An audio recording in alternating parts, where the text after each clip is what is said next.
छात्रों, आज हम लोग वीर बहादुर सिंह पूर्वांचल विश्वविद्यालय MA द्वितीय वर्ष हिंदी साहित्य का चौथा पेपर लोक साहित्य के बारे में अध्ययन करेंगे।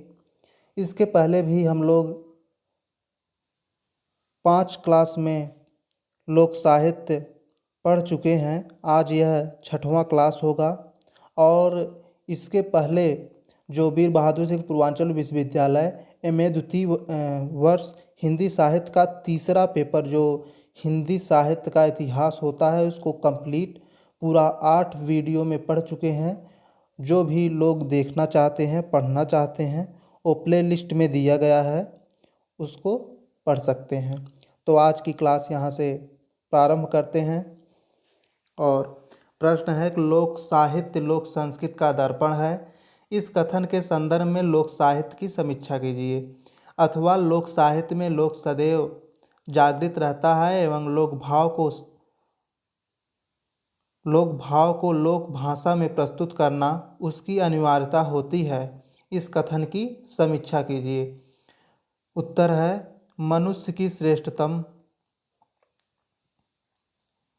श्रेष्ठतम अनुभूत साधनाओं की संपृक्ति का नाम संस्कृति है। संस्कृत मनुष्य का चरम साध्य है और सभ्यता उस साध्य तक पहुँचने का साधन। यूँ यह भी कह सकते हैं कि सभ्यता यदि गेहूँ है तो संस्कृत गुलाब। सभ्यता का संबंध दैहिक आवश्यकताओं की पूर्ति करने वाले साधनों से है तो गुलाब हमारी मानसिक तथा आत्मिक आकांक्षाओं की पूर्ति का ऐसा स्रोत है जिसकी उदात्त श्रेष्ठता को अनुभव करके ही जाना जा सकता है। हमारी संस्कृति हमारी अंतरात्मा का गुंजित संगीत है। सभ्यता और संस्कृति दोनों ही एक दूसरे के संपूरक हैं। संस्कृत शब्द के पूर्व लोक जब जुड़ जाता है तब लोक संस्कृति संज्ञा बनती है। समाजशास्त्रवेत्ता ML गुप्ता लिखते हैं, लोक समाज की संस्कृति को ही लोक संस्कृति के नाम से पुकारा गया है, जिसमें नगरीय समाज से विपरीत पुकार की विशेषताएं पाई जाती हैं। वह एक ऐसा समाज है जिसका आकार छोटा होता है तथा जिसमें अकेलापन, अशिक्षा, समानता, समूह दृढ़ता की भावना एवं जीवन का रूढ़िगत ढंग पाया जाता है।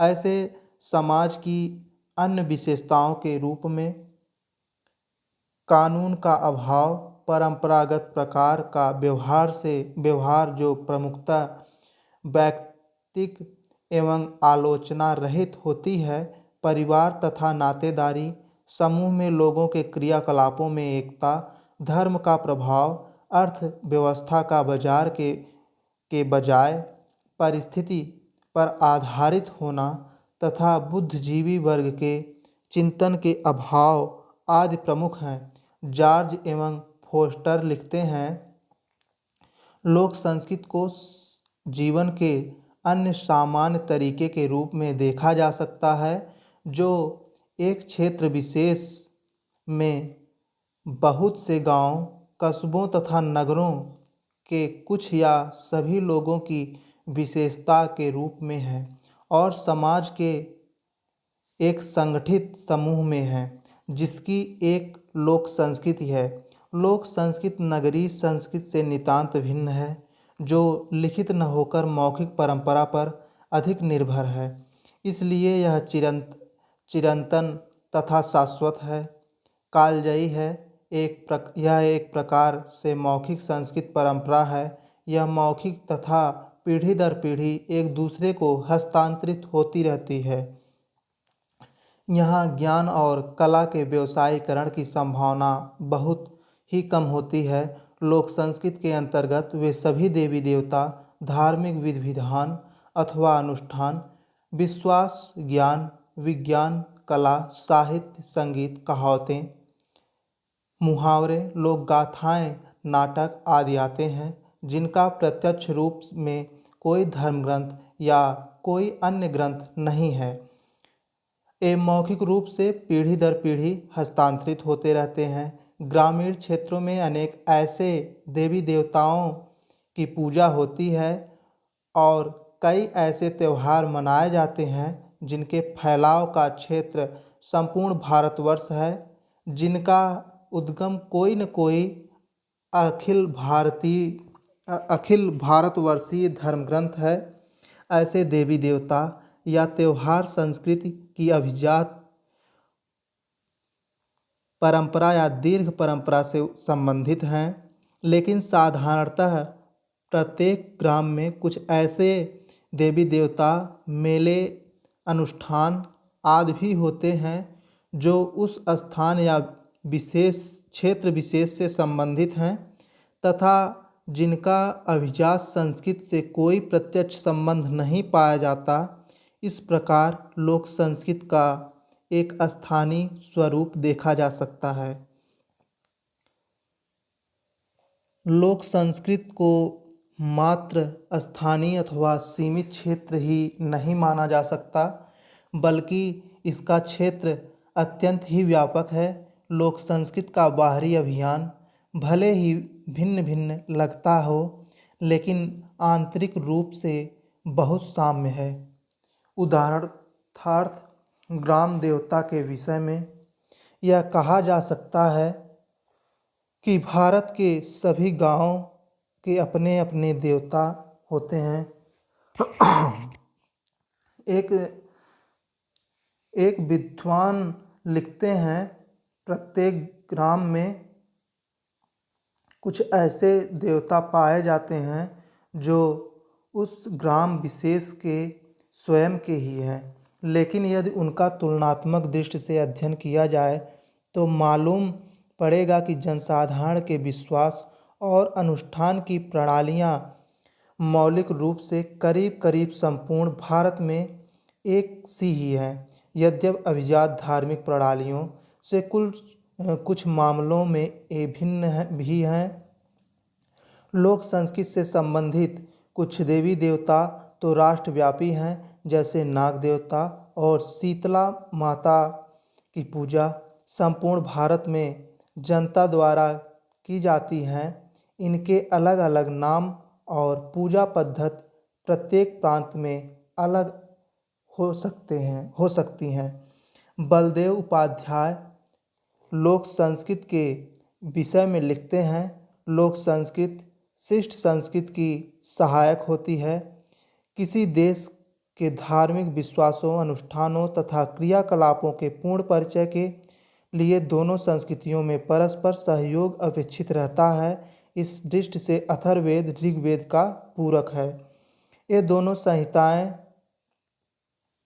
दो विभिन्न संस्कृतियों के स्वरूप की परिचारिकाएं हैं। यदि अथर्ववेद लोक संस्कृति का परिचायक है तो ऋग्वेद शिष्ट संस्कृति का दर्पण है।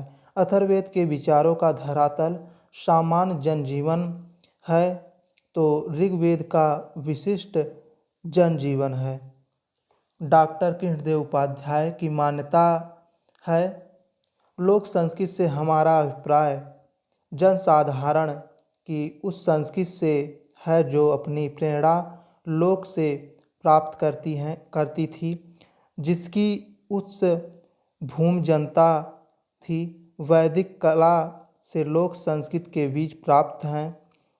यदि ऋग्वेद में यज्ञ, कर्मकांड आदि का शास्त्रीय विधान है तो अथर्ववेद में अंधविश्वास, टोना टुटका, जादू और मंत्र का उल्लेख मिलता है। इसी प्रकार उपनिषदों में भी यथा बृहदारण्यक, कठोपनिषद आदि में लोक आचार विचारों का संकेत मूलक विवरण प्राप्त होता है। पाल जातक कथाओं में ग्रामीण जीवन का उल्लेख मिलता है। आदि कवि वाल्मीकि कृत रामायण में भी अशोक वाटिका में पवन पुत्र हनुमान भी सीता जी से संवाद करने के लिए संस्कृत भाषा को ग्रहण न करके लोक भाषा का प्रयोग करते हैं। कवि शिरोमणि कालिदास कृत कुमार संभव में भी संस्कार युक्त भाषा संस्कृत तथा सहज सरल व आसानी से संप्रेषित होने वाली प्राकृतिक की भी चर्चा की गई है। संस्कृत वाङ्मय में लोक संस्कृत का विराट परिदृश्य भी देखने को मिलता है। लोक जीवन का संपूर्ण अंश लोक संस्कृत में ही अंतर्मुक्त होता है। लोक संस्कृत के क्षेत्र विस्तार की चर्चा करते हुए सोफिया वर्न ने 3 श्रेणियां निर्धारित की हैं। यथा पहला है लोक विश्वास, दूसरा रीति रिवाज तथा प्रथाएं और तीसरा है लोक साहित्य की चर्चा। वहीं डॉक्टर कृष्णदेव उपाध्याय लिखते हैं, इसका दोनों विस्तार अत्यंत अधिक है। इसके अंतर्गत पिछड़ी हुई जातियों में प्रचलित अपेक्षाकृत समन्वित जातियों में असंस्कृत समुदायों के अवशिष्ट लोक विश्वास, रीति रिवाज, खान पान, संस्कार, प्रथाएं, रहन सहन एवं आचार विचार आते हैं। प्रकृति के चेतन तथा जड़ जगत के संबंध में भूत प्रेतों की दुनिया तथा मनुष्यों के विषय में जादू टोना, सम्मोहन, वशीकरण, ताबीज, भाग्य, शगुन, रोग तथा मृत्यु के संबंध में आदिम तथा असभ्य जातियों की अंध परंपराएं इसके भीतर अवशिष्ट होती हैं। इसके साथ विवाह, उत्तराधिकार, बाल तथा प्रौढ़ जीवन से रीति रिवाज, अनुष्ठान और त्यौहार, युद्ध, आखेट, पशुपालन, मत्स्य व्यवसाय आदि विषयों के विधि विधान इसके अंतर्गत हैं। सारांश यह है कि लोक संस्कृत का स्वरूप हरि अनंत हरि कथा अनंता की तरह अनंत है। यह घट घट वासी है, सौरभ की तरह प्रत्येक सुहृदय को सुवासित करती है। किसी भी राष्ट्र की अस्मिता, उसकी पहचान का निष्कर्ष उसकी लोक सांस्कृतिक चेतना है। लोक संस्कृति मनुष्य को अधिकाधिक प्रकृति बनाती है, उसे सहज व अकृत्रिम करती है। यह परंपरा अनुमोदित है। लोक संस्कृत की आत्मा हेडिंग है, इसमें लिखेंगे कोमल सिंह सोलंकी ने लोक संस्कृत के संबंध में अपना विचार व्यक्त करते हुए कहा है कि संस्कृत की आत्मा के संबंध में जो तत्व सबसे महत्वपूर्ण एवं विचारणीय है वह है विगत का प्रभाव। लोक कथाओं की ओर यदि हम ध्यान दें तो स्पष्ट ही ज्ञात हो सकता है कि लोक संस्कृत का प्रमुख आधार ही यह विगत है, जिसकी वाणीगत अभिव्यक्ति आज भी लोकगीतों और लोक कथाओं में बिखरी पड़ी है। आज भी देश की लोक जीवन की झांकी हमें बन्ना और बन्नी की लोक कविता और लोक कथाओं में से मिलती है। राम और लक्ष्मण की परंपरा से स्मृत गीत चक्की पर बैठकर गाने वाली महिलाएं के मुख से अभी भी सुनाई पड़ते हैं। आज भी बहनें लक्ष्मण वीर की आस लगाए राखी की डोरी को सजाए विश्वास किए बैठी हैं। कोई भाई उनकी राखी स्वीकार कर ही लेगा। हम देखते हैं कि यदि यही रूप हमारे जीवन में उतरा हुआ दिखाई पड़ता है। यही हमारी संस्कृति है, आज भी हमारा आदर्श है। हमारा ही नहीं, संसार का समस्त लोक निर्माण भी इसी पर आधारित है। मानव समाज का यह अतीत हमें संस्कृति में बिखरा हुआ मिलता है। हो सकता है वह साहित्य अतिरिक्त हो, फिर भी लोक साहित्य लोक संस्कृत की आत्मा है। लोक संस्कृत की आत्मा भारतीय साधारण जनता नगरों से दूर गांवों, वनों, पर्वतों में निवास करती है। भारतीय गांव में रहने वाली जनता जो संस्कृत की मूलाधार हैं, जिन्हें अनपढ़ गंवार कहा जाता है, भारतीय संस्कृत के जीवित जागृत प्रहरी हैं। भारतीय लोक संस्कृति के प्रतिष्ठापक के रूप में ग्रामीण अपने को कुछ नहीं समझते, इनको समझते हैं अध्ययन मननशील विद्वान। लोक संस्कृति की आत्मा को स्पष्ट करते हुए गोपीनाथ कविराज कहते हैं कि अभी कुछ वर्ष पहले अमेरिका से आए हुए एक पर्यटक यहीं काशी में ठहरे थे। वह एक दिन मेरे पास आए। मैंने उनसे पूछा कि आपने जवाहरलाल नेहरू से बात की है? उन्होंने कहा कि वह शिक्षित हैं, विद्वान हैं, अच्छे वक्ता हैं, कुशल राजनीतिक हैं। आधुनिक युग में व्यक्ति की ये विशेषताएं सर्वत्र हैं। मैं उनसे क्या बात करूं? फिर मैंने पूछा कि आपने भारतीय नगरों को देखा है? मैंने नगरों को भी देखना नहीं चाहता, क्योंकि ये पाश्चात्य नगरों के अनुकरण मात्र हैं। भारत के उन व्यक्तियों, उन स्थानों को देखना चाहता हूँ जहाँ भारतीय आत्मा बसती हो। मैंने कहा, तभी आप अपने उद्देश्य में सफल भी होंगे।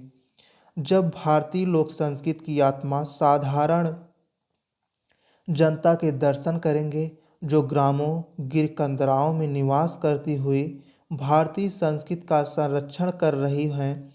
लोक संस्कृति ने भारतीय संस्कृति को जो सबसे महत्वपूर्ण दान दिया है वह है आत्मपिता। अपने समान सभी को समझना। यह भाव भारत के अतिरिक्त किसी भी देश की संस्कृति में नहीं है।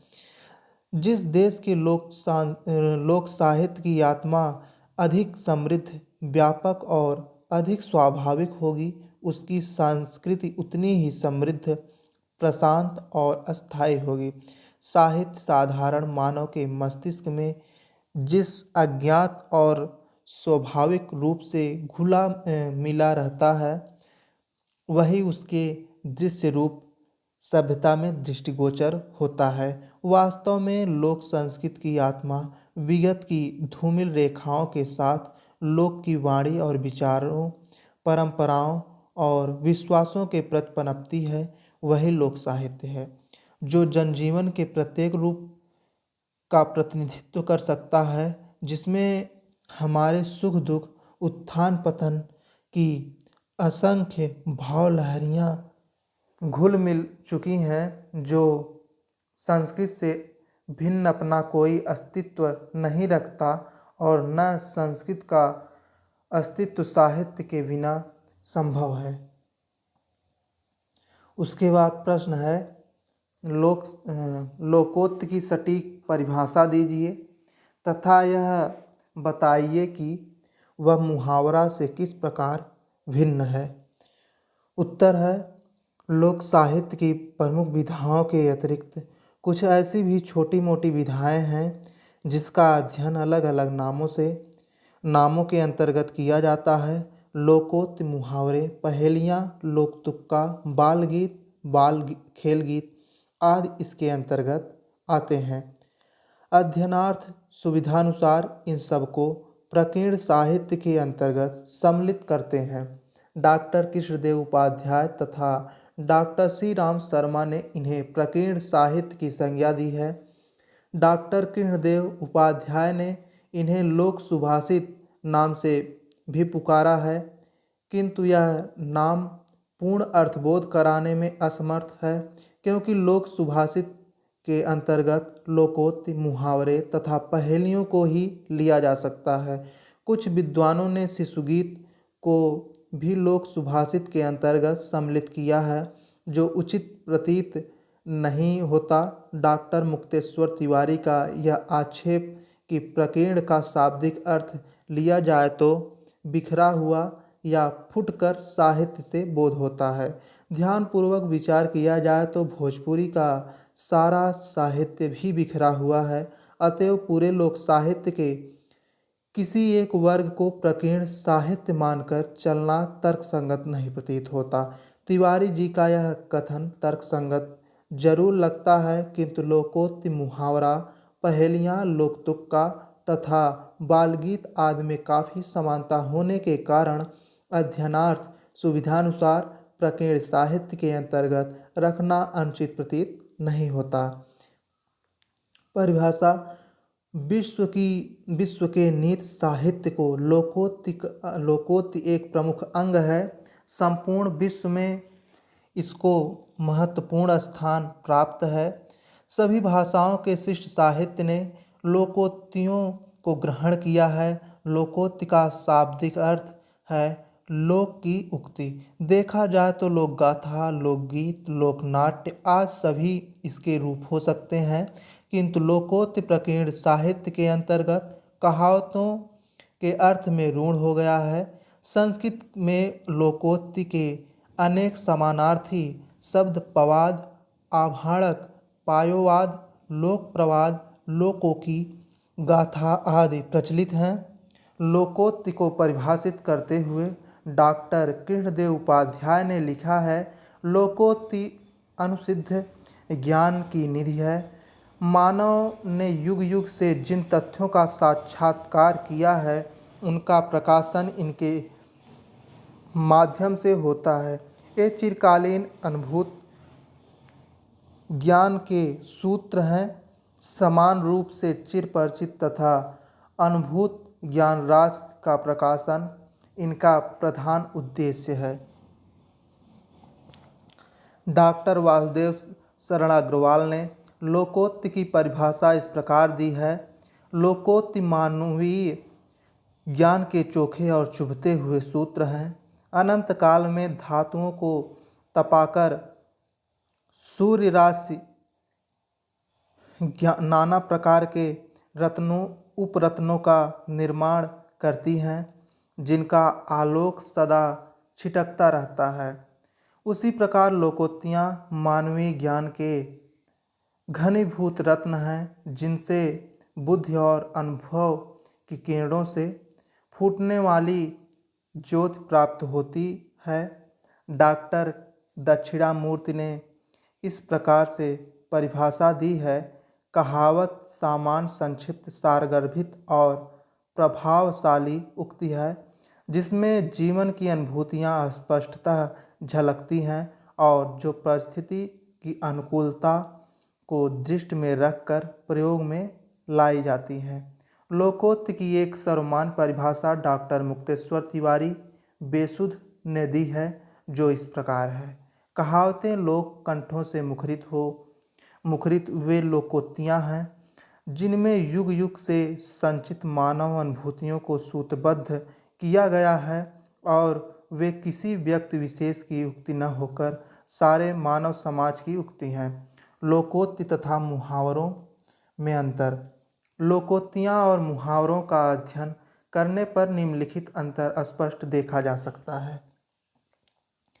पहला है, मुहावरा एक वाक्य खंड या वाक्यांश होता है, जबकि लोकोक्ति अपने आप में संपूर्ण स्वतंत्र सूत्र वाक्य होती है।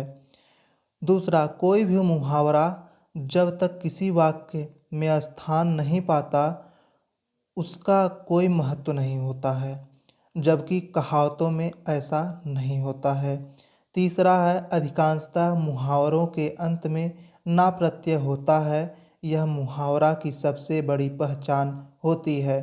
जैसे आग में खेलना, तलवार की धार पर चलना, गुस्सा पीना, आँख में धूल झोंकना, सिर पर चढ़ना आदि, जबकि लोकोक्तियों में ऐसा नहीं होता है। चौथा है, अधिकतर लोकोक्तियों का प्रयोग अप्रस्तुत व्यंजना या अन्योक्त के लिए होता है, जबकि मुहावरों का प्रयोग लाक्षणिक होता है। पांचवा है, लोकोक्तियाँ गद्य पद्य दोनों में होती हैं, जबकि मुहावरा गद्य में ही होता है। छठवां है, लोकोक्तियाँ अनेक देश की भाषाओं में मौलिक भाव लिए हुए रहती हैं, मुहावरे के लिए यह आवश्यक नहीं है। सातवां है, मुहावरों का आकार लघु होता है, जबकि लोकोक्तियाँ बड़ी होती हैं। आठवां है, वाक्य प्रयोग के समय मुहावरों के शब्दों में अंतर होने से कोई विशेष फर्क नहीं पड़ता है, कहावतों में किसी प्रकार का शाब्दिक परिवर्तन या तोड़ मरोड़ नहीं किया जा सकता है। नवा है मुहावरों में कार्य व्यापार होता है, जबकि कहावत में कोई अनुभूतिजन्य कथन या नैतिक वाक्य समाविष्ट रहता है। 10वां है मुहावरों के प्रयोग से भाषा भाव में चित्रात्मकता, चमत्कार, प्रभाव तथा सौंदर्य उत्पन्न होता है, जबकि कहावतों के प्रयोग से किसी बात में तथ्य का खंडन मंडन ही होता है। अर्थात मुहावरों के माध्यम से हम किसी अनुभूत को व्यक्त करते हैं और कहावतों के माध्यम से प्रमाण या दृष्टांत देकर किसी विचार या अभिव्यक्ति को पुष्ट करते हैं। उसके बाद प्रश्न है, लोक नाटकों की विशेषताओं को रेखांकित करते हुए इसके तत्वों पर प्रकाश डालिए अथवा लोकनाट्य की परिभाषा दीजिए। लोकनाट्य लोक जीवन में क्या महत्व है, अथवा लोक नाटक के स्वरूप को स्पष्ट करते हुए उसकी विशेषताओं पर प्रकाश डालिए अथवा लोक नाटक की परिभाषा देते हुए लोक नाटकों का लोक जीवन में महत्व पर प्रकाश डालिए। उत्तर है लोकनाट्य, परिभाषा और स्वरूप, ऐसा हेडिंग रहेगा। और उसके बाद इसमें लिखेंगे लोक नाटकों से अभिप्राय उन नाटकों से है जिनके अभिनय के लिए किसी प्रकार के रंगमंच की तैयारी नहीं करनी पड़ती। ऐसे नाटकों में हमें जनजीवन तथा लोक समाज के हर्ष व उल्लास की उचित अभिव्यक्ति मिलती है और साथ ही इनमें संगीत की भी प्रधानता होती है। इस प्रकार लोक नाटकों में हमें नृत्य, संगीत और अभिनय ये 3 तत्व प्राप्त होते हैं, जो जनमानस की प्रेरणाओं तथा कामनाओं की कलात्मक अभिव्यक्ति है। लोक नाटकों की परिभाषा तथा विशेषताओं के संबंध में विभिन्न विद्वानों के मत निम्न हैं। संसार के प्रायः सभी देशों के नाटक के आदि रूप का उदय किसी न किसी धार्मिक भावना अथवा चेतना के फलस्वरूप हुआ है। वीर पूजा की भावना या धार्मिक आदेश जो कि प्रायः प्राणिमात्र के हृदय में किसी न किसी अंश में निहित रहता है, धीरे धीरे नाटक का रूप धारण कर लेता है। यद्यपि अपने आदि रूप में यह नाटक बड़ा ही साधारण और अपरिमार्जित होता है। लोक नाटक सामूहिक आवश्यकताओं और प्रेरणाओं के कारण निर्मित होने से लोक कथाओं, लोक विश्वासों और लोक तत्वों को समेटे चलता है और जीवन का प्रतिनिधित्व करता है। लोक नाट्य की विशेषता उसके लोकधर्मी स्वरूप में निहित है। लोक जीवन से उसका अंग अंगी का नाता है। बाह्य आडंबरों और नागरिक सुसंस्कृत चेष्टाओं के बिना लोक के मनोवेगों और प्रक्रियाओं का स्वतंत्र विकास केवल लोकधर्मी नाट्य शैली में ही संभव है। लोक वार्ता का एक स्वतंत्र अंग होने के कारण लोक जीवन में इन नाटकों का अपना अनोखा आकर्षण है। लोक नाट्य लोक रंजन का आडंबरहीन साधन है जो नागरिकों के मंच अपेक्षाकृत निम्न स्तर पर विशाल जन्म के हर्षोल्लास से संबंधित हैं। ग्रामीण जनता में इसकी परंपरा युगों से चली आ रही है। चूँकि लोक में ग्रामीण एवं नागरिक जन सम्मिलित हैं, अतः लोकनाट्य एक मिले जुले जन समाज का मंच है। परिष्कृत रुचि के लोक के लिए नाटकों का विधान है, उसकी आधार भूमि यही लोकनाट्य है। अतः लोकनाट्य शास्त्रीय तंत्र तथा रचना विधान से इतर लोकमानस की सहज स्वाभाविक अभिव्यक्ति है, जिसमें लोक परंपरा तथा चिर विकसित नाट्य रूढ़ियों का प्रदर्शन लोकमंच पर होता है। इस लोकमंच का निर्माण भी लोकमानसिक होता है, जो व्यवसायार्थ न होकर अखाड़े रूप में गली गलियारों में विद्यमान रहता है। सभी लोक क्षेत्रों के उपदानों से निर्मित इन नाटकों का रचयिता भी लोक होता है। लोकनाट्य की विशेषताएं।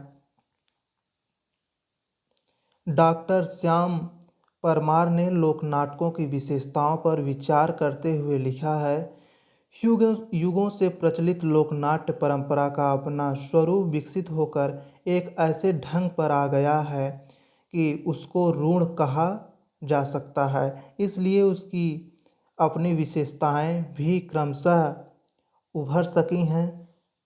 लघु नाटिकाओं अथवा प्रहसनों का रूप यद्यपि व्यवस्थित नहीं है, पर लंबे ग्रामीण ढर्रे के नाट्यों में बहुत कुछ व्यवस्थित रूप दिखाई देता है।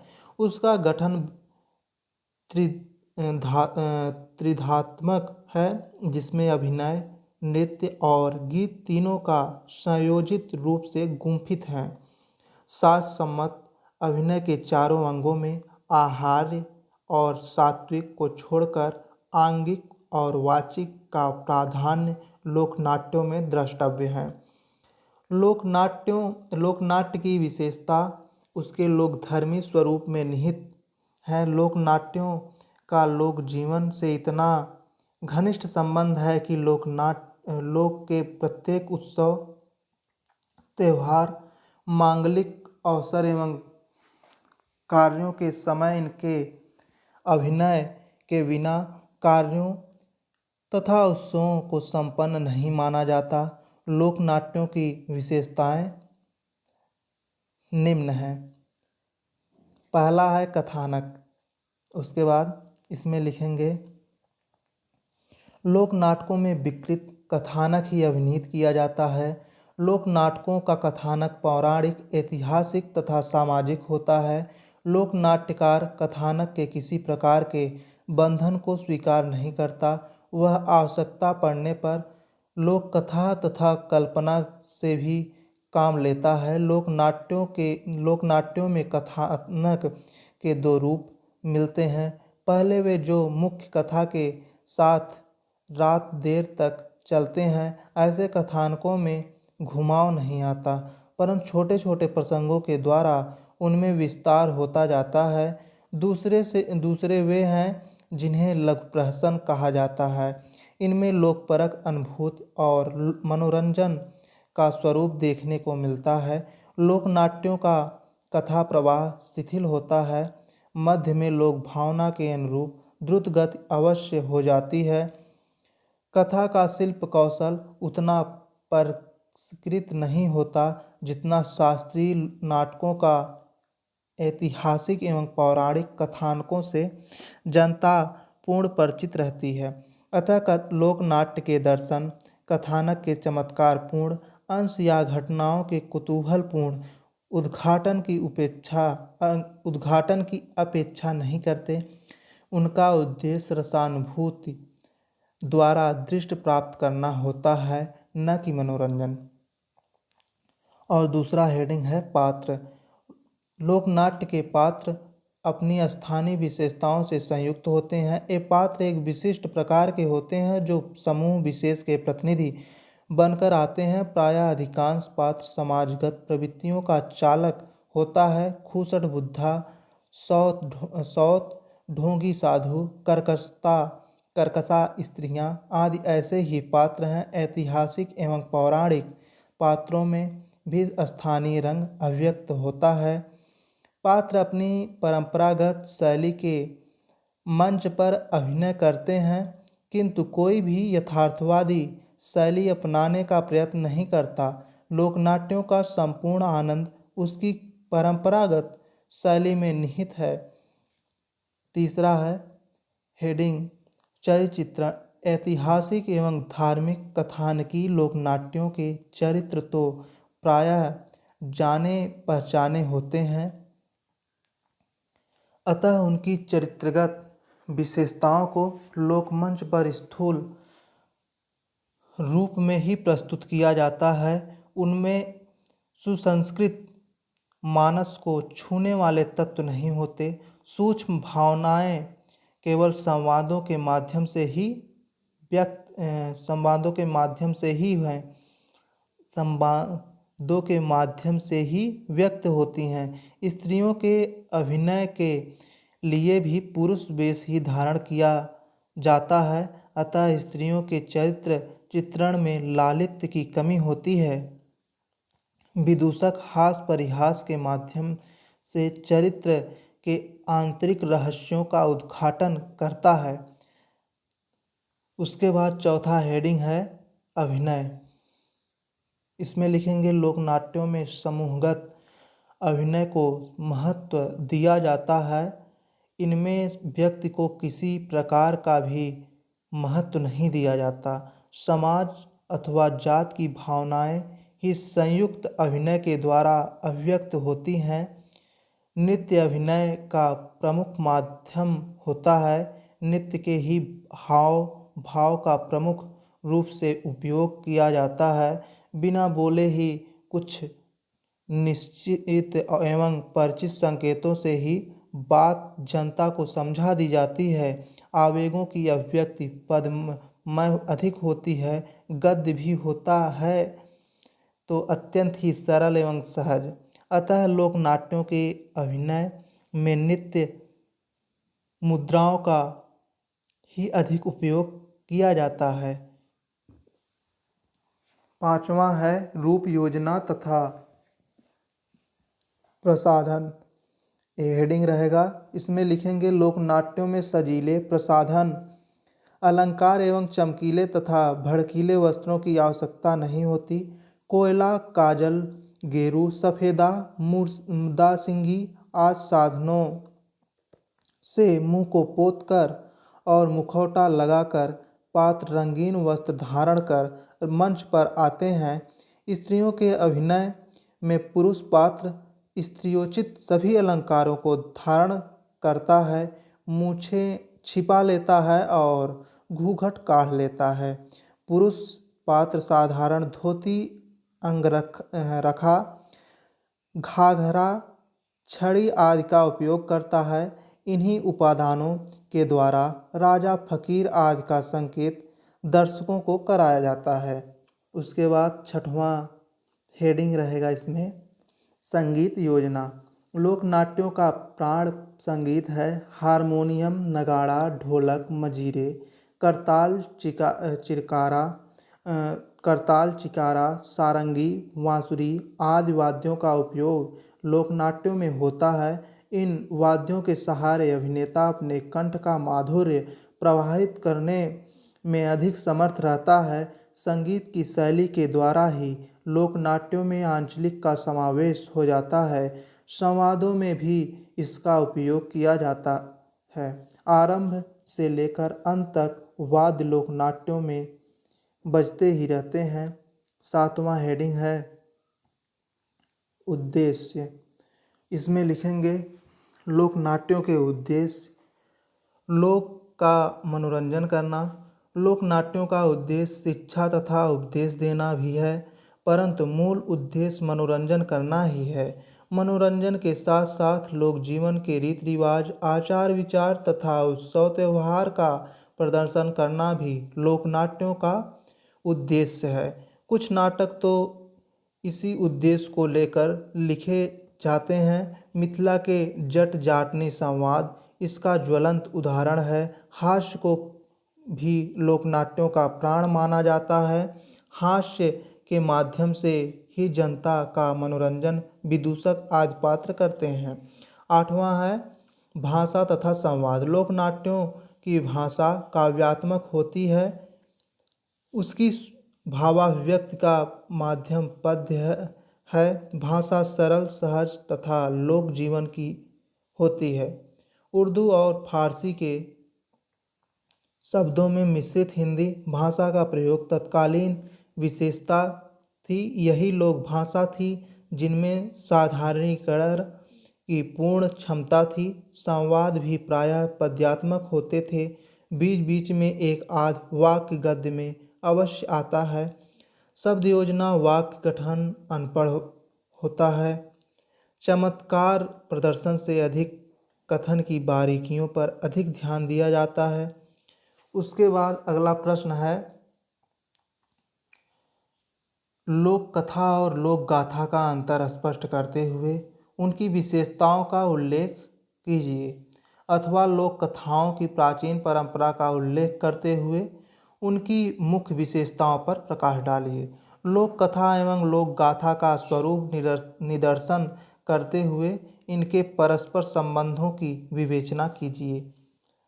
उसके बाद उत्तर है, लोक कथा शब्द लोक और कथा दो शब्दों से मिलकर बना है, जिसका सामान्य अर्थ है अतीत काल से ही मौखिक परंपरा से चली आने वाली कथाएं, जिसमें मानव के सुख दुख, सांस्कृतिक परिवेश, आस्थाएं एवं विश्वास भली भांति चित्रित हुए रहते हैं। अनेक विद्वानों ने लोक गाथा की परिभाषा देने की कोशिश की है, किंतु लोक गाथा की उपयुक्त परिभाषा करना सुगम नहीं है।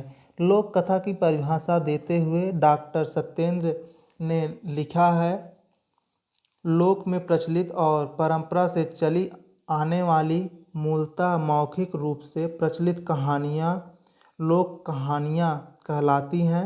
डॉक्टर सत्या गुप्ता ने लोक कथा की परिभाषा न देकर उसके स्वरूप पर विचार करते हुए लिखा है, लोक कथाओं में लोक मानव की सब प्रकार की भावनाएं तथा जीवन दर्शन समाहित हैं।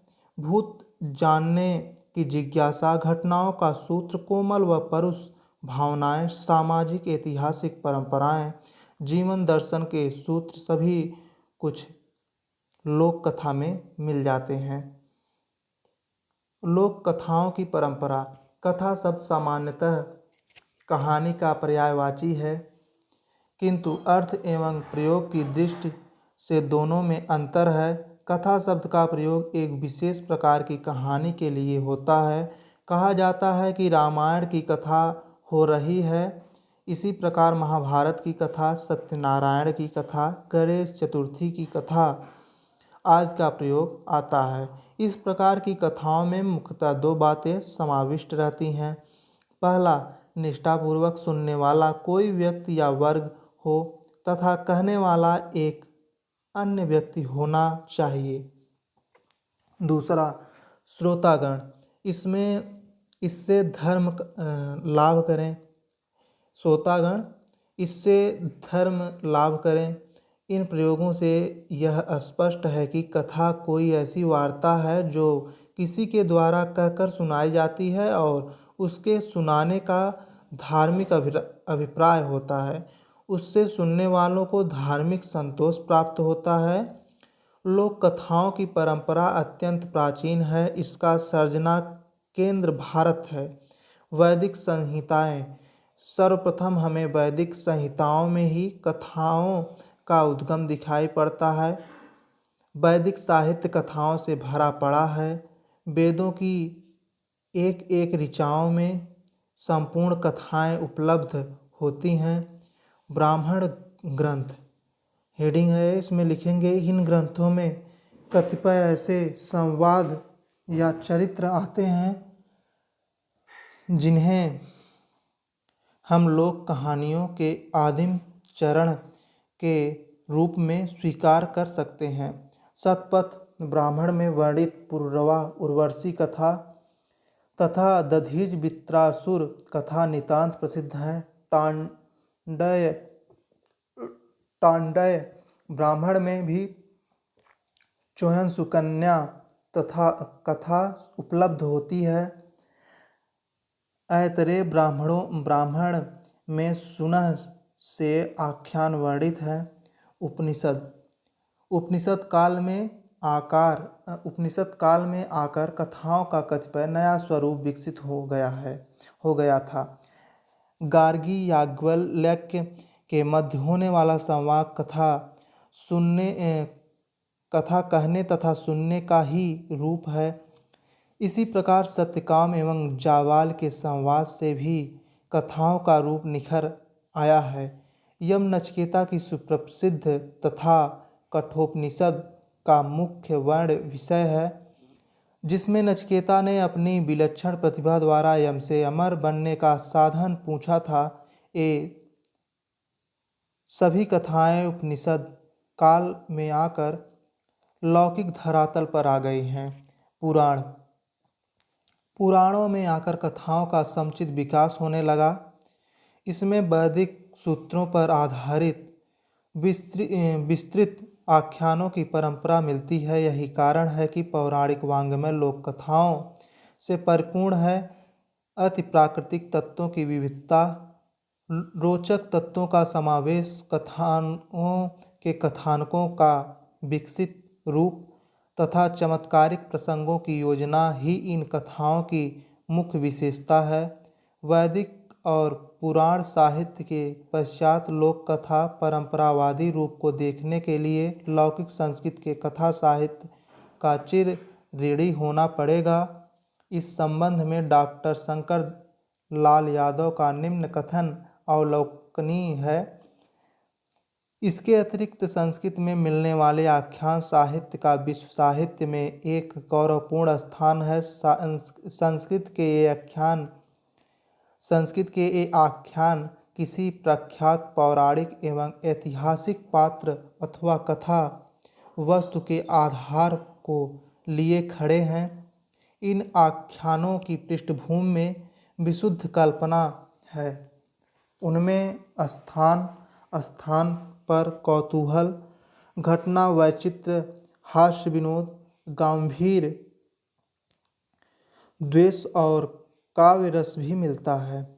बृहत कथा। लोक कथाओं का सर्वाधिक प्राचीन ग्रंथ गूढ़ाढ्यकृत बृहत कथा है। मूल कृत 85 कथा में लिखी गई थी, जो अब अनुपलब्ध है। उसके 3 संस्कृत अनुवाद उपलब्ध हैं। पहला बृहत कथा श्लोक संग्रह, बुद्ध स्वामी 600 से 800 ईस्वी द्वारा अनुदित इस अपूर्ण कृति में 28 सर्ग एवं 4539 श्लोक हैं। दूसरा है बृहत कथा मंजरी, क्षेमेंद्र 900 ईस्वी की इस कृति में 7500 श्लोक हैं। तीसरा कथा सरित सागर। परवर्ती संस्कृति कथा साहित्य में इसका महत्वपूर्ण स्थान है। इसके अनुदित कर्ता सोमदेव तथा रचनाकाल 1037 ईस्वी बतलाया जाता है। यह कृत अपने कलात्मक रूप में पुराणों की कथाओं की भांति है, अर्थात एक श्रोता और एक वक्ता कथाकार। श्रोता वक्ता की दृष्टि से उसका मूल संबंध शंकर पार्वती से है, किंतु व्यवहारिक दृष्टि से सारी कथाएं बररुच द्वारा कही काणभूमि द्वारा सुनी गई हैं। बररुचि अपने जन्म से स्वयं अपनी कथा आरंभ करता है। प्रसंगतः उसके मित्र इंद्रदत्त का नाम आता है और बररुचि अपने तथा उसके मध्य हुए प्रश्नोत्तरों का विवरण देने लगता है। यह कथाओं का एक सागर सा हो गया। बेताल पंचविंशतिका। यह 25 कथाओं का संग्रह है। इन कथाओं का वक्ता 100 में बसा हुआ एक बेताल था। इन कथाओं का वक्ता 100 में बसा हुआ एक बेताल था, जो अपने श्रोता राजा विक्रमादित्य को अपने हठ से तंग करता था और अंत में एक रहस्य का उद्घाटन करता है, जिससे राजा का बहुत ही कल्याण होता है। उसके बाद विक्रम चरित्र। इस कथा संग्रह में विक्रमादित्य के सिंहासन में लगी 32 पुतलियों द्वारा कही गई 32 कथाएं संग्रहित हैं, जिन्हें राजा भोज सुनते हैं और उस दैवी सिंहासन पर बैठ नहीं पाते। जातक। गौतम बुद्ध के जीवन से संबंधित कथाओं को प्रस्तुत करने वाली कथाओं को जातक नाम दिया गया है। पाली भाषा की इन कथाओं की संख्या 550 है। अस्फुट साहित्य। उपर्युक्त साहित्य के अतिरिक्त प्राकृतिक भाषा में कौतूहल कविकृत लीलावती कथा, सेतुबंध अपभ्रंश में पडमसिरी चरिव, भवसियत कहा संदेश रासक आदि कथाएं मिलती हैं। इस प्रकार हम देखते हैं कि लोक कथाओं का बीज वैदिक साहित्य में मिलता है और उसके पश्चात संस्कृत साहित्य में धर्मोपदेश प्रधान तथा मनोरंजन प्रधान कथाओं के रूप में उनका विकास होते हुए पाल प्राकृतिक अपभ्रंश भाषाओं में भी कथा की सृष्टि होती रही। यही दीर्घकाल से चली आ रही परंपरा हिंदी साहित्य में आकर विकसित होती रही और इसने सर्वप्रथम लोक कथा के रूप में जनमानस में प्रवेश किया और कालांतर में शिष्ट साहित्य को ग्रहण कर लिया। लोक कथाएं, लक्षण और विशेषताएं। डॉक्टर उपाध्याय ने लोक कथाओं की विशिष्टताओं को निम्नांकित शीर्षकों में समाहित किया है। पहला है प्रेम का अभिन्न पुट। लोक कथाओं में प्रेम का अभिन्न पुट सर्वत्र दिखाई देता है। प्रेम के कई रूपों का चित्रण इन कथाओं में प्राप्त होता है। कहीं भाई बहन का पवित्र प्रेम है तो कहीं माता पुत्री का वात्सल्य वर्णन, पति पत्नी का भी पवित्र तथा विलासिता रहित प्रेम, माँ तथा बेटे का वात्सल्य प्रेम इन कथाओं में सरल एवं सहज रूप में हुआ है। प्रेम मार्गी कवियों की प्रेम गाथाएं इसी आधारशिला पर टिकी हैं। इस प्रकार इन कथाओं में प्रेम का वर्णन अधिक मात्रा में उपलब्ध होता है। इसके साथ ही साथ ये प्रेम वर्णन अपने में एक आदर्श है। दूसरा, अश्लीलता का अभाव। आदर्श और अलौकिक प्रेम के कारण इन कथाओं में कहीं भी कुत्सित या अश्लील प्रेम के रूप दिखाई नहीं देते। कहीं भी मन की घुटन, दमित वासनाएं, विलासप्रिय प्रेम इन कथाओं का वर्ण विषय नहीं बन पाया। न तो कहीं सौंदर्य लोभ है और न ही कहीं कामलिप्सा। फिर उसके बाद डॉक्टर कृष्णदेव उपाध्याय के अनुसार ग्रामीणों द्वारा गढ़ी गई होने पर भी इन कथाओं में कहीं भी ग्राम्यता नहीं आने पाई। प्रेम का भद्दा प्रदर्शन जो आधुनिक कहानियों की विशेषता है, लोक कथाओं में उपलब्ध नहीं होता। तीसरा हेडिंग है मनुष्य की मूल प्रवृत्तियों से निरंतर साहचर्य। लोक कथाओं में मानव जीवन की मूल प्रवृत्तियों से निरंतर साहचर्य स्थापित किया गया है। डॉक्टर उपाध्याय का मूल प्रवृत्तियों से तात्पर्य उन वस्तुओं से है जो मानव जीवन में अन्वय व्यतिरेक से अनुस्यूत हैं। सुख दुख, आशा निराशा, काम क्रोध, मद, लोभ आदि ऐसी ही प्रवृत्तियां हैं जो सदैव से बनी रही हैं और बनी रहेंगी। उन्हीं मूल प्रवृत्तियों का वर्णन इन कहानियों में उपलब्ध होता है। आधुनिक कहानियाँ क्षणिक घटना को लक्षित कर लिखी जाती हैं, अतः उनका प्रभाव अस्थायी नहीं होता। लोक कथाएं विशेष घटना या पात्र को लेकर नहीं लिखी जाती, बल्कि जीवन की मूल प्रवृत्तियों को लेकर लिखी जाती हैं। चौथा हेडिंग है इसमें मंगल कामना की भावना। लोक कथाओं की एक ऐसी विशेषता मंगल कामना की प्रधानता है। इन कथाओं में यह विशेष बात होती है कि इनमें संसार के कल्याण की भावना निहित रहती है। इन कथाओं का कथाकार लोक में शांति की कामना करता है, संसार में सभी को सुखी देखना चाहता है, अर्थात कहें कि सर्वे भवन्तु सुखिनः सर्वे सन्तु निरामया की कामना से कार्य करता है। उसके बाद पांचवा हेडिंग है सुख और संयोग में कथाओं का अंत। लोक कथाओं की एक प्रधान विशेषता है कि इसका अंत दुखांत नहीं होता, सदैव इसका अंत दुखांत ही है। संयोग में ही कहानी समाप्त होती है। वियोग में कहानी का समापन नहीं होता। इन कथाओं में सुख दुख, हर्ष विषाद, आशा निराशा, हानि लाभ सभी कुछ वर्ण विषय के रूप में आए हैं, परंतु अंत सर्वत्र सुखांत ही रहा है।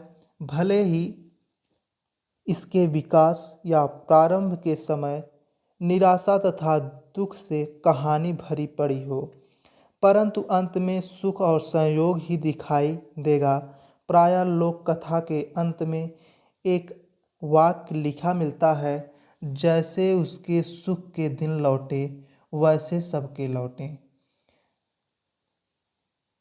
छठवां हेडिंग है अलौकिकता की प्रधानता।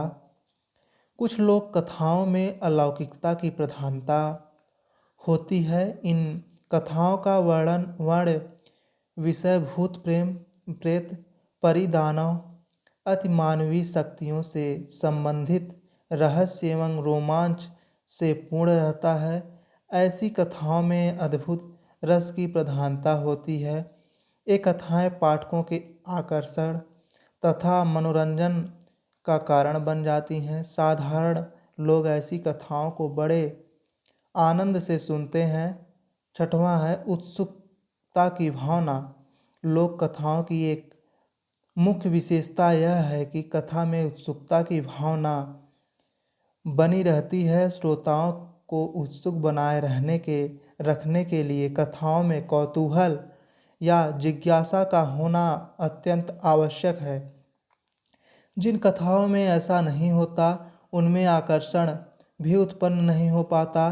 कथानक के आगे के अंश को सुनने की जिज्ञासा की सस्पेंस कहलाती है।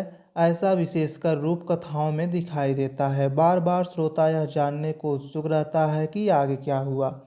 उसके बाद आठवां हेडिंग है वर्ण की स्वाभाविकता। लोक कथाओं में अभिव्यक्त मानव जीवन अत्यंत ही सरल और सादा चित्रित किया गया है। लोक कथाओं की मुख्य विशेषता वर्णन की स्वाभाविकता है। घटना का उसी रूप में यथार्थ वर्णन लोक कथाओं का मुख्य लक्षण माना जाता है। इसमें कल्पना या अतिशयोक्ति का वर्णन नहीं मिलता। इन कथाओं में भारतीय संस्कृति का सच्चा चित्र मिलता है।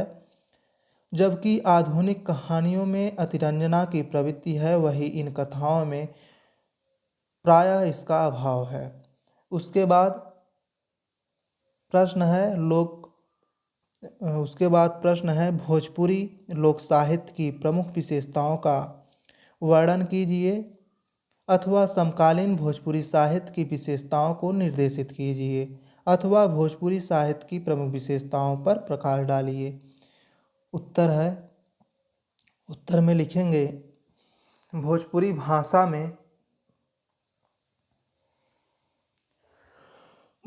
भाषा में लिखित और अलिखित दोनों प्रकार का साहित्य प्राप्त होता है। किसी समय भोजपुर का क्षेत्र अत्यधिक विशाल था।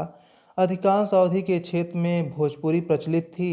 इतने विशाल भूभाग की भाषा भोजपुरी में जो साहित्य लिखित या अलिखित रूप में प्राप्त है उसकी विशेषताएं निम्नलिखित हैं। पहला, गद्य और पद्य में रचना। भोजपुरी में जो पद्य साहित्य प्राप्त होता है उसमें महिलाओं के सोहर तथा जंतसार शिशु जन्म संबंधी गीत हैं। कुछ विरह गीत जिन्हें पुरुष गाते हैं और कुछ आल्हा गीत जिन्हें आल्हा गाने वाले पुरुष गाते हैं। आल्हा गाने वाले अलहैत कहलाते हैं। भोजपुरी के कुछ गीत ऐसे हैं जिन्हें सारंगी बजाने वाले भिखारी भीख मांगने के लिए गाते हैं। कुछ गीत जोगियों तथा साधुओं के कंठों में भी निवास करते हैं। यह मौखिक साहित्य विशाल है। डॉक्टर कृष्णदेव उपाध्याय के अनुसार भोजपुरी में आजकल जो साहित्य उपलब्ध होता है उसमें कुछ तो गीतों के संग्रह हैं और कुछ जनता के दैनिक जीवन तथा समाज का चित्रण करने वाली विभिन्न विषयों पर लिखे गए गीत हैं। जैसे मेला घूमनी, गंगा नहावनी। साहित्यिक दृष्टि से इन छोटी पुस्तिकाओं का महत्व अधिक नहीं है, पर भोजपुरी भाषा के नमूने के रूप में इनका महत्व पर्याप्त है। डॉक्टर ग्रियर्सन ने भोजपुरी में लोरिक के महाकाव्य का उल्लेख है। संसार की सभी भाषाओं में पहले पद्य रचना आरंभ हुई तथा गद्य रचना का प्रचलन बाद में हुआ। भोजपुरी साहित्य भी इसका अपवाद नहीं है। यह बात अलग है कि अन्य भाषाओं के पद्य और गद्य साहित्य की रचना में जितना अंतर रहा है, उतना अंतर भोजपुरी भाषा की पद्य और गद्य रचना में नहीं है। भोजपुरी पद्य की अपेक्षा भोजपुरी गद्य मात्रा में बहुत कम है। इसका कारण यह है कि प्राचीन और नवीन दोनों प्रकार के साहित्यकारों ने अपनी प्रतिभा का प्रकाशन पद्य में ही किया है। भोजपुरी में जो भी गद्य प्राप्त होता है उसको निम्नलिखित रूप से विभाजित किया जा सकता है। पहला, प्राचीन कागज पात्रों में प्रयुक्त गद्य, ये पहला हेडिंग है। इसमें लिखेंगे प्राचीन राजाओं, रईसों और प्रतिष्ठित लोगों के संधि पत्र, दस्तावेज, बीजक आदि कागज पत्रों में प्राचीन गद्य का रूप सुरक्षित है। उसके बाद आधुनिक पुस्तकों में प्रयुक्त गद्य, हेडिंग है। आधुनिक समय के कुछ भाषणों में भोजपुरी गद्य प्राप्त होता है। इनमें पंडित बलदेव उपाध्याय के 2 भाषण ध्यान देने योग्य हैं। इनमें पहला भाषण बलिया हिंदी प्रचारणी सभा की स्वागत समिति के पद से सन 1926 में दिया गया। दूसरा भाषण बिहार के छपरा जिला के अंतर्गत सिवान नामक स्थान में भोजपुरी साहित्य सम्मेलन के प्रथम अधिवेशन में सन 1940 में सभापति पद से दिया गया था। ये भाषण अल्पकाय हैं। उसके बाद भोजपुरी लोक कथाओं में प्राप्त होने वाला गद्य। लोक कथाओं में भी भोजपुरी गद्य का स्वरूप देखा जाता है। इन लोक कथाओं का प्रकाशन अभी नहीं हुआ है। उसके बाद दूसरा हेडिंग है नाटक रचना। इसके पहले हुआ था, ये सब पहले में था पद्य एवं गद्य रचना में। इसमें प्राचीन कागज पात्रों में प्रयुक्त गद्य, उसके बाद आधुनिक पुस्तकों में प्रयुक्त गद्य, उसके बाद भोजपुरी लोक कथाओं में प्राप्त होने वाला गद्य। अब है दूसरा हेडिंग नाटक रचना। भोजपुरी साहित्य की विशेषता नाटकों की रचना है। लोक भाषाओं में नाटकों की रचना प्राप्त नहीं होती। इस दृष्टि से भोजपुरी भाषा सभी लोक भाषाओं से स्पष्ट रूप से पृथक प्रतीत होती है। भोजपुरी का पहला नाटक देवाक्षर चरित है। इसकी रचना पंडित रवि दत्त शुक्ल ने सन 1884 में की है। इस नाटक में हास्य रस की प्रधानता। डॉक्टर ग्रियर्सन ने इस नाटक का केवल संकेत किया है। ऐसा प्रतीत होता है कि ग्रियर्सन ने इसका केवल नाम सुना था, वे इसे देख नहीं पाए थे। बाबू चतुर्भुज लाल डिप्टी कलेक्टर के आग्रह पर पंडित रविदत्त ने इस नाटक की रचना रामलीला में खेलने के लिए की थी। यह नाटक जनता का मनोरंजन करने के साथ साथ उसे कुछ शिक्षा भी देता है। इस नाटक के तीसरे और चौथे दृश्य का या अंक भोजपुरी में लिखित है। इस नाटक की भाषा सरल और सुबोध है। इसमें भोजपुरी भाषा के शब्दों का प्रयोग पर्याप्त मात्रा में है। एक देहाती की उक्ति ध्यान देने योग्य है। सुआ रुपया वाला बाटी, अदालत लड़ल पे हमन 5 के तो 1 जून, पेट भर खड़ू के ठिकाना नाही बाए। अदालत कहाँ से लड़ब, पहले एक कवर भीतर, तब देवता और पितर। एक और भगवानों के कोप हमरन पर बाकी कई साल से सूखे पड़ल जात बाय।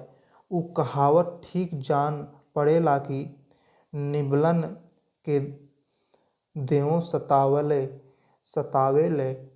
भोजपुरी के नाटककारों में भिखारी ठाकुर का नाम प्रमुख है। इन्होंने कविता और नाटक दोनों की रचना की है। आपका विदेशिया नाटक भोजपुरी समाज में अत्यधिक लोकप्रिय हुआ। राहुल सांस्कृत्यायन की मातृभाषा भोजपुरी थी। बातचीत में आप भोजपुरी के शब्दों का प्रयोग करना गौरव की बात समझते थे। आपने भोजपुरी में 8 नाटकों की रचना की है। नई दुनिया, दूसरा कुनमुन नेता, तीसरा मेहरारून के दुर्दशा, चौथा जौंक, पांचवा ई हमार लड़ाई, छठवां देश रक्षक, सातवां जपनिया राक्षस, आठवां जर्मनवा के हार निश्चय। उसके बाद तीसरा हेडिंग है भोजपुरी साहित्य में इतिहास। भोजपुरी के लोकगीतों और गाथाओं में इतिहास की पर्याप्त सामग्री पर भोजपुरी के लोकगीतों और गाथाओं में इतिहास की पर्याप्त सामग्री प्राप्त होती है। इसका अध्ययन ऐतिहासिक भंडार भरा जा सकता है और इतिहास लेखन परंपरा की प्राचीनता सिद्ध होती है। बलिया जिले में हल्दी एक छोटा सा गांव है। यहाँ प्राचीन काल में एक क्षत्रिय राजा राज्य करता था। इनके वंशज आज भी हैं। इन राजाओं का शाहाबाद जिले के डुमरांव के राजा से बहुत विरोध चल रहा था। बलिया जिले के बेटियां गांव में एक भूमिहर ब्राह्मण पांडे जमींदार थे। इन पांडे जी के पूर्वज बड़े प्रसिद्ध थे। इनमें से एक का नाम बहोरन पांडे था। वे डुमराव के राजा के कारिंदा या मैनेजर थे। एक बार डुमराव राजा का कोई अधिकारी हल्दी गांव में होकर जा रहा था। उस समय उसने इस गांव के लड़कों को यह गीत गाते हुए सुना। राजा भैले रजुली, बहोरन भैले धुनिया, मारे ले दल गंजन देव, दल केले दुनिया। अर्थात डुमराव के राजा रजुली अर्थात अत्यधिक नीच हो गए हैं। बेटियां के बहोरन पांडे धुनिया अर्थात रुई धुनने वाले हैं। हल्दी के राजा दलगंजन देव वीर हैं, जिनकी वीरता के कारण दुनिया कांपती है। लड़कों के इस गीत का उस मैनेजर पर इतना अधिक प्रभाव पड़ा कि वह तुरंत डुमराव गया और यह समाचार अपने राजा को सुनाया। डुमराव का राजा इस गीत को सुनकर इतना उत्तेजित हुआ कि उसने हल्दी पर तुरंत चढ़ाई कर दी और हल्दी के राजा को पराजित कर दिया। जौनपुर जिले के कोयरीपुर गांव के समीप चांदा नाम का गांव है। यहाँ सन 1857 के सिपाही विद्रोह में अंग्रेजों और काला कांकर के विसेन वंशी राजा के मध्य भयंकर युद्ध हुआ था। इस समय भी इस गांव के आसपास इस युद्ध के गीत गाए जाते हैं, जिसके एक गीत की एक पंक्ति इस प्रकार है। काले कांकर के बिसेनवा, चांदे गाड़े व निसनवा। अर्थात काला कांकर के विसेन वंशी राजा ने चांदा के युद्ध में अपना झंडा गाड़ दिया। चौथा हेडिंग है भोजपुरी साहित्य में भूगोल और आर्थिक स्थिति। इसमें लिखेंगे भोजपुरी साहित्य के लोकगीतों में भौगोलिक स्थिति और आर्थिक दशा का वर्णन भी प्राप्त होता है। प्राचीन काल में बंजारे व्यापार के लिए जाते थे। ये लोग पूर्व दिशा के देशों को जाते थे। आवागमन का साधन न होने से इन्हें पैदल यात्रा करनी पड़ती थी। ये लोग 12 वर्ष बाद अपने घर लौटते थे। ये बंजारे मसालों का व्यापार करते थे। उस समय भी मगह का मगही पान, बनारस की साड़ी, मिर्ज़ापुर का लोटा, पटना की झूल और गोरखपुर का हाथी प्रसिद्ध था। लोकगीतों में इनका उल्लेख आर्थिक भूगोल का ज्ञान कराता है। लोकगीतों और लोक गाथाओं में सोने के बर्तन और आभूषणों का वर्णन अधिकता से प्राप्त होता है। इन लोकगीतों में सोने की थाली में भोजन करने का उल्लेख है। पानी पीने की सुराही भी सोने की होती थी। बाल काटने की कंघी भी सोने की होती थी। लोक साहित्य में जो मुहावरे हैं उनमें दूध से पैर धोने और घी से स्नान करने का उल्लेख है। भोजन में बासमती चावल, मूंग की दाल, पूड़ी, पुआ आदि नाम आता है। इससे स्पष्ट होता है कि उस समय का समाज संपन्न था, लोग धन धान्य के स्वामी और सुखी थे। पांचवा हेडिंग है भोजपुरी साहित्य में सामाजिक वर्णन। लोक साहित्य में सामाजिक वर्णन पर्याप्त मात्रा में होता है। लोक साहित्य का सबसे अधिक संबंध तो समाज से ही रहता है। भोजपुरी का साहित्य भी अन्य भाषाओं के लोक साहित्य से भिन्न नहीं है। लोकगीतों में समाज का अध्ययन करने वालों को पर्याप्त और बहुमूल्य सामग्री प्राप्त होती है। इतिहास के ग्रंथों में युद्धों का वर्णन तो विस्तार के साथ किया जाता है और समाज का वास्तविक वर्णन नहीं मिलता। भोजपुरी लोक साहित्य के अंगों, लोकगीतों, लोक गाथाओं और लोक कथाओं में समाज के रहन सहन, आचार विचार, खान पान और रीति रिवाजों का वर्णन पर्याप्त मात्रा में मिलता है। भोजपुरी लोक साहित्य में समसामयिक समाज का प्रामाणिक वर्णन है। पति पत्नी, भाई बहन, माता पुत्री, पिता पुत्र, ननद भौजाई, सास बहू आदि का जो वर्णन प्राप्त होता है वह पाठक और श्रोता के सामने भोजपुरी समाज का स्पष्ट चित्र अंकित कर देता है। दुष्ट पति जब अपनी पत्नी को अकारण छोड़ देता है तो भाई ही उसकी सहायता करता है और उसे शरण देता है। पुत्री की विदाई के समय माता पिता का प्रेम रूपी सागर हिलोरे मारता है। पिता अपनी पुत्री हेतु योग्य वर खोजने के लिए उड़ीसा और जगन्नाथपुरी तक जाता है। छठवां हेडिंग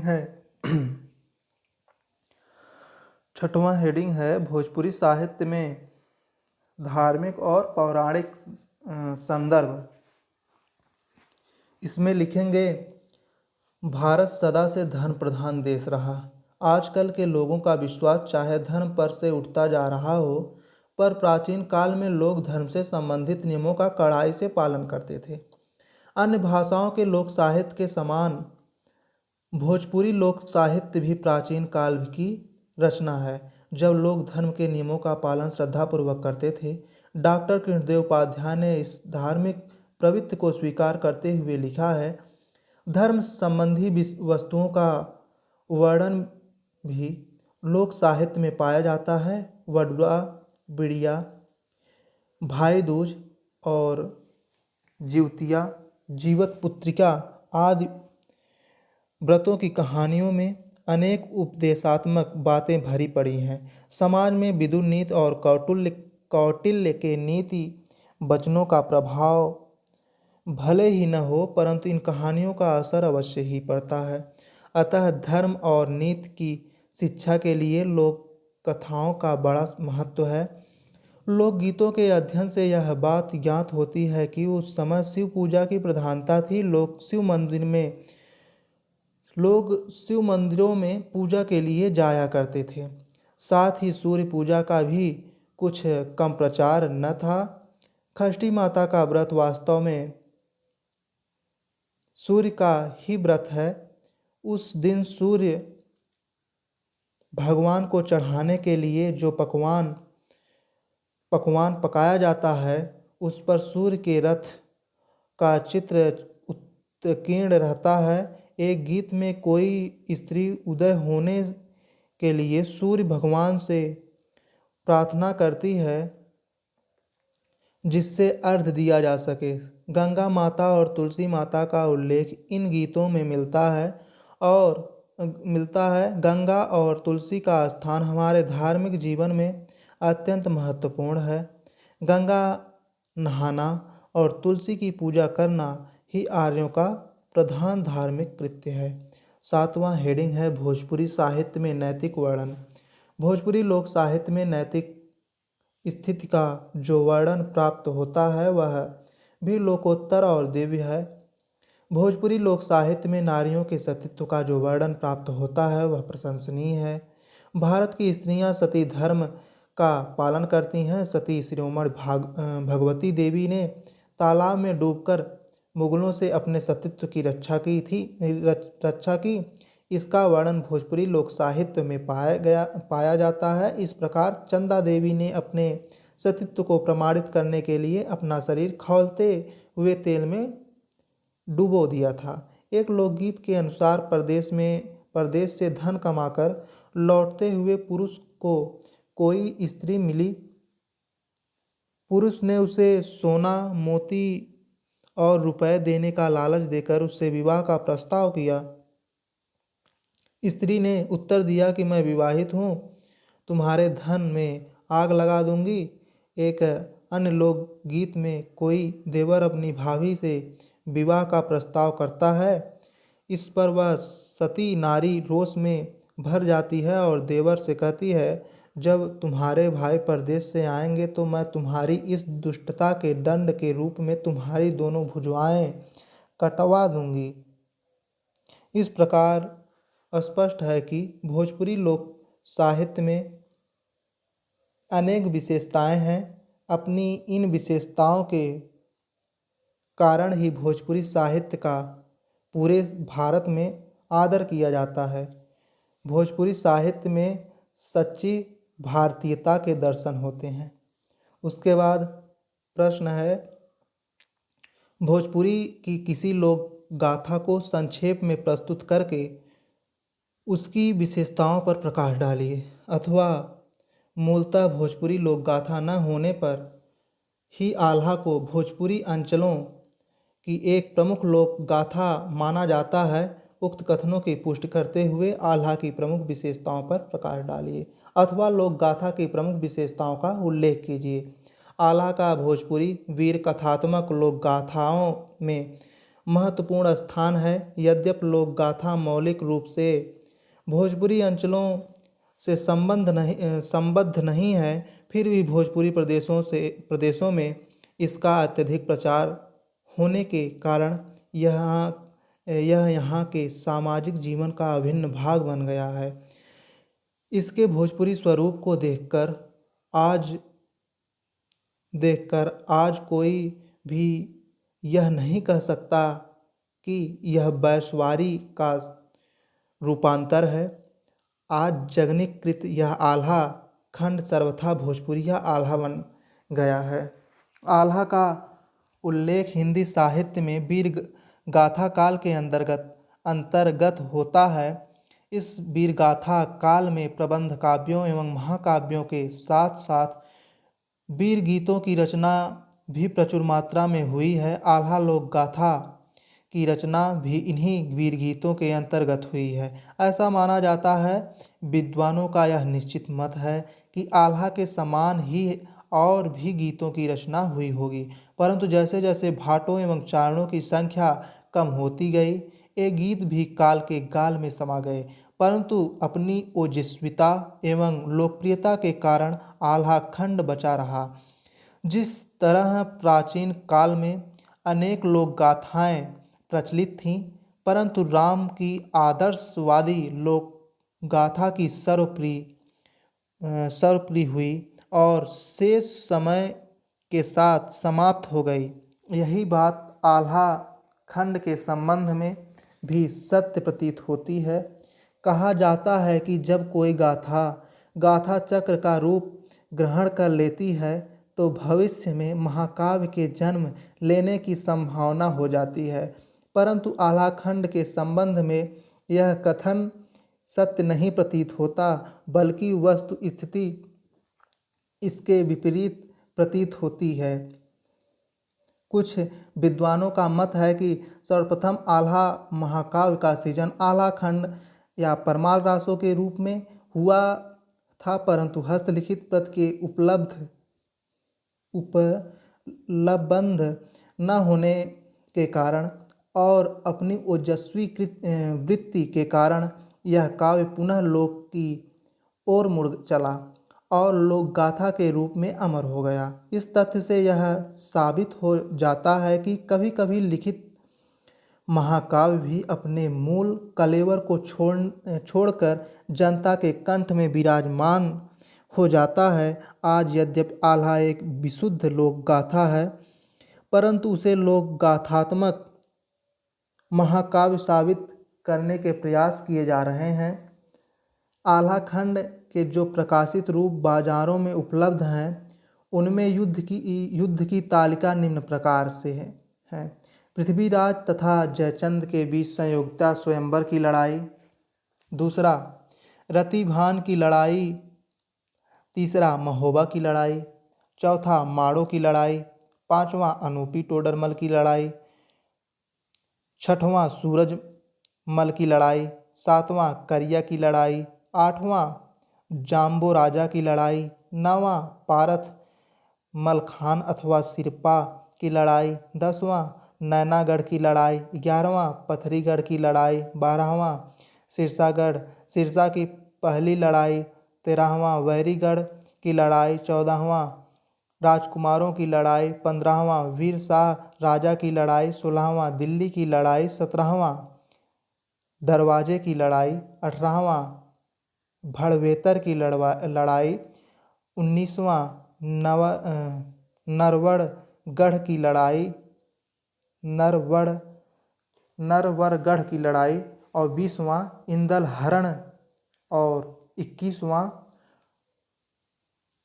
बलब खबुखारे की लड़ाई। 22वां, अभिनंदन की लड़ाई। 23वां, आल्हा निकासी की लड़ाई और 24वां, शहर बूंदी की लड़ाई। 25वां, मोती जवाहिर की लड़ाई और 26वां, राजा गंगाधर की लड़ाई। 27वां, गाजर की लड़ाई। 28वां, सातन राजा की लड़ाई। 29वां, हर सिंह वीर सिंह की लड़ाई। 30वां, राजा कमलापत की लड़ाई। 31वां, भूप गोखा बंगाले की लड़ाई। 32वां, वाईसा की लड़ाई। 33वां, लाखन के गौना की लड़ाई। 34वां, सिरसा की दूसरी लड़ाई। 35वां, चौरा नायब एवं मलखान की लड़ाई। 36वां, धीर सिंह एवं मलखान की लड़ाई। 37वां, भुजरियों की लड़ाई। 38वां, अभई रंजीत की लड़ाई। 39वां, ब्रह्मानंद की लड़ाई। 40वां, योगियों आल्हा उदल की लड़ाई। 41वां, आल्हा मनौवा की लड़ाई। 42वां, सिंह ठाकुर से लाखन की लड़ाई। 43वां, गंगा सिंह से आल्हा की लड़ाई। 24वां, नदी बेतवा की लड़ाई। 45वां, लाखन और पृथ्वीराज की लड़ाई। 46वां, नदी बेतवा पर उधल का पहुंचना। 47वां, बेला के गौना की पहली लड़ाई। 48वां, बेला के गौना की दूसरी लड़ाई। 49वां, ब्रह्मानंद के घायल होने की लड़ाई। 50वां, बेला ताहर की लड़ाई। 51वां, चंदन की बगिया की लड़ाई। 52वां, चंदन खंभा की लड़ाई। 53वां, बेला सती की लड़ाई। कुछ विद्वानों का मत है कि आल्हा खंड में मूलतः 23 युद्धों का वर्णन था। उसमें बहुत से युद्ध को 2-2 या 3-3 भागों में करके अलग कर दिया है। इस प्रकार यह स्पष्ट है कि आल्हा की लोक गाथा में गायकों द्वारा अत्यधिक मिश्रण हुआ है। आल्हा का प्रकाशित भोजपुरी रूप भी नहीं मिलता, जिसके परिणाम स्वरूप भोजपुरी प्रदेशों में इसके गायक प्रायः आल्हा उदल के भिन्न भिन्न युद्धों का फुटकल रूप में गायन करते हैं। 52 युद्ध किसी भी गायक को कंठस्थ भी नहीं रहते। इसके साथ ही साथ अब तो आल्हा खंड का वैश्वारी रूप भी प्रकाशित हो चुका है और उसका प्रचार भी हो गया है। बिहार के छपरा जिला, जहाँ से आल्हा का मौखिक रूप प्राप्त हुआ है, में भी अधिकांशतः वैश्वारी रूप से ही लोक गाथाएँ गाई जाती हैं, परंतु वहाँ के लोगों की मातृभाषा भोजपुरी होने के कारण उसका भी इस पर प्रभाव पड़ रहा है। आल्हा खंड की विशेषताएं। आल्हा गाने का ढंग।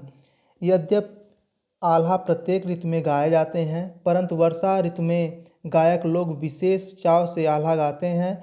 लोगों में यह विश्वास भी है कि आल्हा गाने से वर्षा होती है, अतः जब आषाढ़ में बादल आकाश में घुमड़ने लगते हैं तो आल्हा का गायक बड़े उत्साह से ढोल को कंधे पर चढ़ाकर एकत्र जनसमूह के बीच खड़ा हो जाता है और ऊंचा स्वर चढ़ाकर आल्हा का गायन प्रारंभ कर देता है। कभी तो वह गद्य की तरह गाथा की पंक्तियों को द्रुत गति से बोलता जाता है और कभी पंक्तियों के अंत में बड़े जोर का आलाप लेने लगता है। इस प्रकार का यह लोक गाथा द्रुत लय में गाई जाती है तथा ढोल के ताल पर इसकी पंक्तियां त्वरित गति से बोली जाती हैं। इसमें कथानक के अनुसार गायक का स्वर बदलता रहता है। युद्ध का ऐसा वर्णन किया जाता है मानो प्रत्यक्ष रूप हो रहा हो। प्रेम, करुणा, तप आदि भावों के साथ गायक स्वर के आरोह वरोह की संगति प्रस्तुत करके वातावरण को ऊर्जीवित कर देता है। नेवढ़ा नामक बंजारों द्वारा गाया जाने वाला आल्हा विशेष होता है। आल्हा और ऊदल का चरित्र हेडिंग है। इसमें लिखेंगे आल्हा एक वीर गाथा है जिसमें वीर चरित्रों का बाहुल्य है। आल्हा, ऊदल, मलखान, वेला, रूपनाबादी तथा रानी मल्हाना का चरित्र विशेष रूप से उल्लेखनीय है। इन सब के साथ साथ ब्रह्मा, इंदल,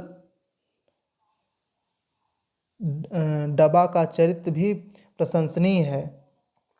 ये सभी चरित्र राजपूती वीरता के भव्य उदाहरण प्रस्तुत करते हैं। ग्रियर्सन के अनुसार आल्हा की लोक गाथा एक महान कथा है जिसमें अनेक प्रकार के चरित्रों का वर्णन किया गया है।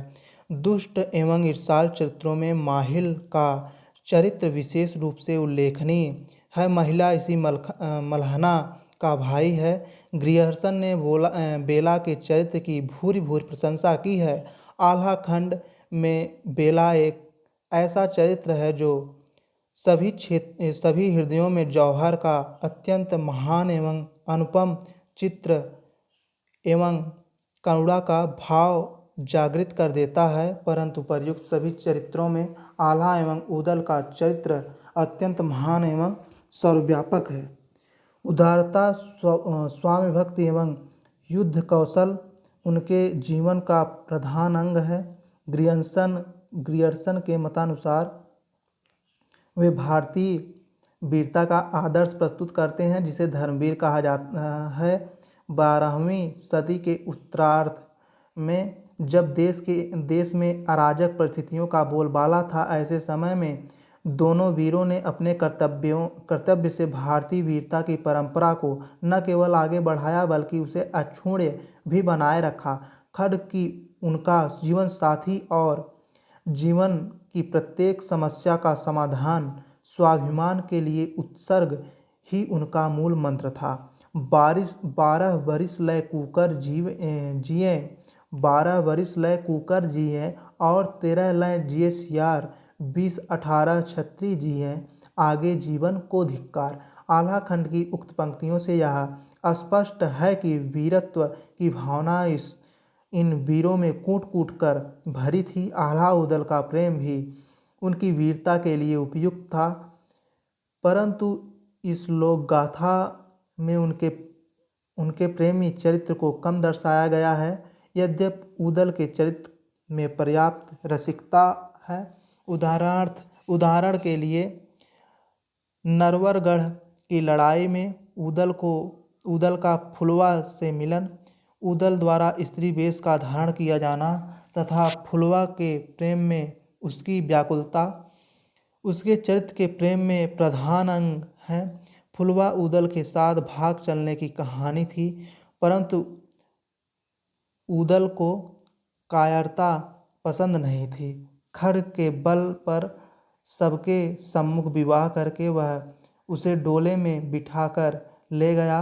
खड्ग के बल पर ही उसने नैनागढ़ में आल्हा का विवाह सोनवा से करवाया। उसके लिए प्रेम और विवाह आदि युद्ध के सम्मुख गौण हो जाता है।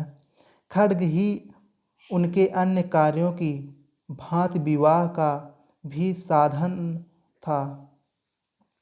खड्ग ही उनके अन्य कार्यों की भांति विवाह का भी साधन था। खड्ग के बल पर ही उसने अपने अन्य भाइयों एवं भतीजों का विवाह करवाया। उसके चरित्र के बारे में ग्रियर्सन ने उचित ही लिखा है कि भारतीय आदर्श को प्रस्तुत करने वाला आल्हा एक धीर वीर था जो शीघ्र की क्रोध में नहीं आता था। वह कुशल सेनापति था। जब वह क्रोधित होता था तो उसे दबाया भी नहीं जा सकता था। उदल एक तेजस्वी रणबांकुरा था, एक प्रेमी था परंतु कठोर भी था। वह एक बहुत ही कट्टर शत्रु था परंतु उदार भी था। वह रसिक एवं प्रेमी भी था परंतु पवित्रता लिए हुए। उसके इस स्वभाव के कारण ही उसके प्रति सभी की आत्मीयता जागृत हो जाती थी। तो आज यहीं पर विराम देते हैं। अब अगले क्लास में आगे पढ़ेंगे। धन्यवाद।